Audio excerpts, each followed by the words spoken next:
అది శ్రీనివాస్ గారు ఒక్కసారి వీరయ్య గారు ఇవాళ అసెంబ్లీ నిన్న నల్గొండ కానీ ఇటు కాంగ్రెస్ పార్టీ మేడిగడ్డ సందర్శన ఆ సందర్భంగా పవర్ పాయింట్ ప్రజెంటేషన్ ముఖ్యమంత్రి మాట్లాడారు. అటు మాజీ ముఖ్యమంత్రి నల్గొండ సభలో మాట్లాడారు. ఇవాళ దాని రిఫ్లెక్షన్ సభలో కనపడ్డాయి. శాసన సభలో ఎట్లా చూడాలి ఇవి?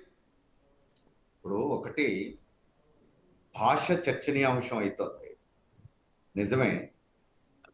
అది ముఖ్యమంత్రి పట్ల మాజీ ముఖ్యమంత్రి వాడిన భాష కానీ, మాజీ ముఖ్యమంత్రి పట్ల ముఖ్యమంత్రి వాడిన భాష కానీ, అది మనం సభ్య సమాజం హర్షించదగిన భాష కాదు. రాజకీయ పార్టీల నాయకులు, అందులో ప్రభుత్వాధినేతలు, ప్రతిపక్ష నాయకులు వాడాల్సినటువంటి భాష అసలు కాదు. బాధ్యతాయుత స్థానాల్లో ఉన్నవాళ్ళు ఇంకొంచెం డిగ్నిఫైడ్గా కూడా ఉండాలి. కానీ ఇక్కడ ఒక విషయం గుర్తు చేసుకోవాలి. అసలు రాజకీయాల్లో ఈ భాషను ప్రవేశపెట్టింది ఎవరు? కేసీఆర్ గారే కదా.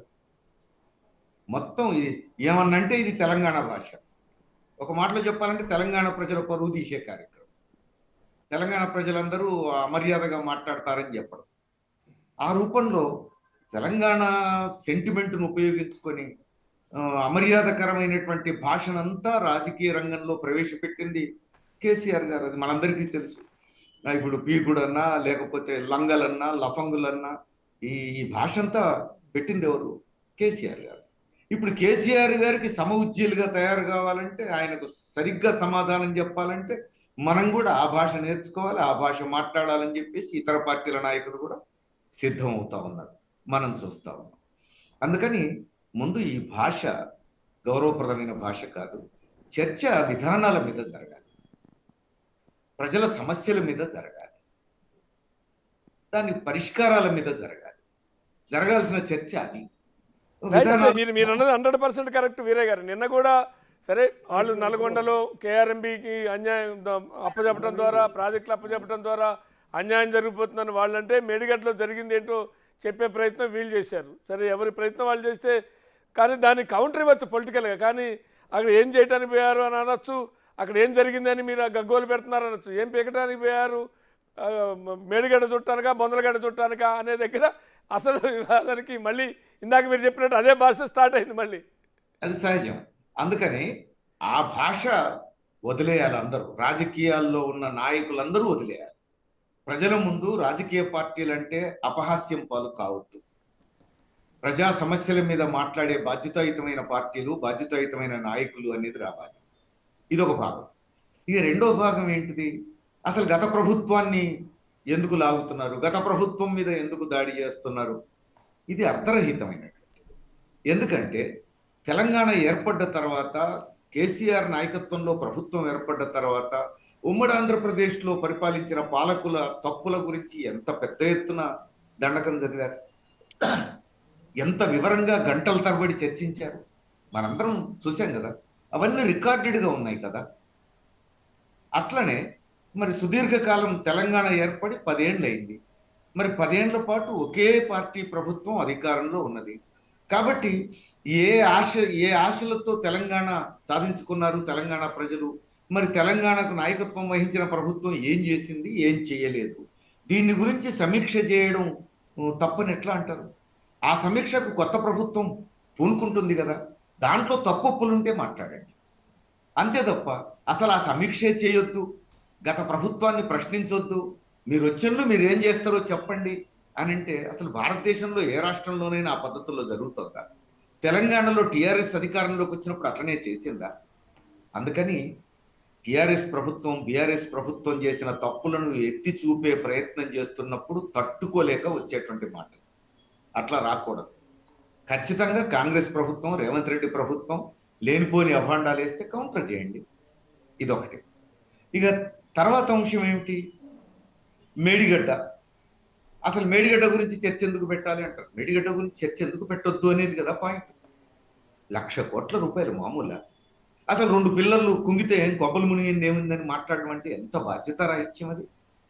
తెలంగాణ ప్రజల సొమ్ము 1,00,000 కోట్లు. ఏ ఒక్క ప్రాజెక్టుకు ఇప్పటి వరకు అంత డబ్బు కేటాయించలేదు, అంత డబ్బు వెచ్చించలేదు. అంత డబ్బు వెచ్చించిన తర్వాత కూడా ప్రాజెక్టు పూర్తి కాలేదు. ఇప్పుడు మళ్ళా అంత డబ్బు అవసరమా అనే చర్చ వస్తోంది. మరి ఇది ప్రజల సొమ్ము. ఇప్పుడు కేసీఆర్ గారు తన సొంత ఇల్లు కట్టుకుంటుంటే పిల్లర్లు కుంగిపోతే అది ఆయన ఇల్లు అనుకోవచ్చు. అయినా ఇంటి పక్కోళ్ళు ఇంటి వెనుకోళ్ళు అయ్యో పాపం అన్యాయం జరిగింది, ఇంజనీర్లు ఇంత బాధ్యతారహితంగా వ్యవహరించిందని అంటాం. అట్లాంటిది తెలంగాణ ప్రజల సొమ్ము 1,00,000 కోట్లు పెట్టిన తర్వాత ఇప్పుడు ప్రారంభంలోనే అందులో ఒక భాగం కుంగింది అని అంటే ఎంత ఆందోళనకర విషయం. ఎవరి సొమ్ము ఇది, ఎవరి డబ్బు ఇది, ఖచ్చితంగా తేలాలి కదా. మరి అయితే కేసీఆర్ గారిని ఎందుకు అనాలి? కేసీఆర్ గారే శాసనసభకు ఎందుకు రావాలనాలి? కేటీఆర్ గారు లేరా, హరీష్ రావు గారు లేరా అని అంటే వాళ్ళ ప్రభుత్వం ఉన్నప్పుడు కేటీఆర్ గారో హరీష్ రావు గారో ఆడనే నేను కుర్చీ వేసుకొని నేను నిర్మిస్తా, ఇది నా కలల ప్రాజెక్టు, నేను రూపొందించిన ప్రాజెక్టు అని అనలేదు. ఆ మాటలు అన్నది ముఖ్యమంత్రి, ఆనాటి ముఖ్యమంత్రి కేసీఆర్ గారు. తానే మొత్తం సర్వంగా నడిపించారు. కాబట్టి ఆయన రావాలని డిమాండ్ చేస్తారు. అంతేకాదు, ఆయన ప్రతిపక్ష నాయకుడు, గత ప్రభుత్వంలో ఆయన ముఖ్యమంత్రి. ఇంత కీలకమైంది, తెలంగాణ ప్రజల గుండెల్ని కదిలించేటువంటిది, తెలంగాణ ప్రజలు ఆందోళనతో ఎదురు చూస్తున్నటువంటి అంశం చర్చకు వస్తున్నప్పుడు మాజీ ముఖ్యమంత్రి సభకు రావాలని సహజంగా కోరుకుంటారు. తప్పొప్పులు మాజీ ముఖ్యమంత్రి ఉంటే అన్ని తేల్తాయని కూడా ప్రజలు ఆశిస్తారు. ఎందుకు రాకుండా తప్పుకుంటున్నారు? పోనీ ఆయన మా తరఫున వస్తున్నారు కదా, మేమే రావాలని ఏంటి అంటున్నారు వాళ్ళు. ఇందాక మల్ల యాదవ్ గారు కూడా అన్నారు, మీకేం లోపం లేదు కదా, చర్చలో మాజీ మంత్రులు మా శాసనసభ్యులు పాల్గొంటున్నారు కదా, మీకున్న అభ్యంతరం ఏంటి? రావాలంటే వస్తాం, సమయం చూసి సందర్భాన్ని బట్టి వస్తాం అని అంటున్నారు. అప్పుడు కూడా అప్పుడు కూడా ముఖ్యమంత్రి ఈయన కాకుండా వాళ్ళకు దళితుడికి ఇస్తే అయిపో కదా అన్న. అప్పుడు వాళ్ళకి నేను చెప్పింది కూడా అదే. సమస్య ఏంటంటే మాజీ ముఖ్యమంత్రి కేసీఆర్ గారికి దెబ్బ తగిలింది, అందరం మానవతా దృక్పథంతోనే అర్థం చేసుకున్నాం. ఆయన నడవలేకపోతున్నారు, శాసనసభకు రాలేరు అని అంటే ఎవరు తప్పు పట్టాల్సిన అవసరం లేదు. కానీ నల్గొండకు పోగలిగినోడు శాసనసభకు ఎందుకు రాడనేది కదా ప్రశ్న. ఇది ఖచ్చితంగా తెలంగాణ ప్రజలు హర్షించరు. నల్లగొండలో చెప్పదలుచుకున్న విషయాలని చెప్పారు ఆయన, అవి శాసనసభలో చెప్తే వద్దన్నోళ్ళు ఎవరు? అవే విషయాలు శాసనసభలో చెప్తే లైవ్లో పోయేవి కదా. అసలు శాసనసభ అధికారయుతమైనటువంటి వేదిక ఇది. ఇక్కడ చర్చ జరగడానికి నిర్ణయాలు తీసుకొని చట్టాలు కూడా చేయొచ్చు అవసరం ఏమండి, నిర్ణయాలు తీసుకొని చట్టాలు కూడా చేసే వేదిక కదా. నిర్ణయాలు తీసుకోవాల్సిన వేదిక, చట్టాలు చేయాల్సిన వేదిక. ముఖ్యమంత్రి జవాబు చెప్పక తప్పని పరిస్థితులు వస్తాయి ఇక్కడ. అందుకని శాసనసభకు రావడానికి తప్పుకుంటున్నారు. బయట ప్రైవేట్గా ఏం చెప్పినా చెల్లుబాటు అవుద్ది కాబట్టి అక్కడ చెప్తున్నారు. అనారోగ్యం కారణం కాదని తేలిపోయింది. మరి ఇది బాధ్యతారాహిత్యం అంటామా, ఇంకేమంటాం? చట్టసభలను ఖాతరు చేయకపోవడం అంటామా, ఇంకేమంటాం? అంతేకాదు, మేడిగడ్డకు పోయేటప్పుడు కూడా ముఖ్యమంత్రి గారు బహిరంగంగా ఒక మాట చెప్పారు. కేసీఆర్ గారికి ఆ రోజు తన బహిరంగ సభ ఉంది కాబట్టి రావడం వీలు కావట్లేదంటే డేటు మారుస్తానన్నారు. మార్చమని చెప్పొచ్చు. మీ బహిరంగ సభ తేదీ మార్చుకోమని చెప్పలేదు ముఖ్యమంత్రి.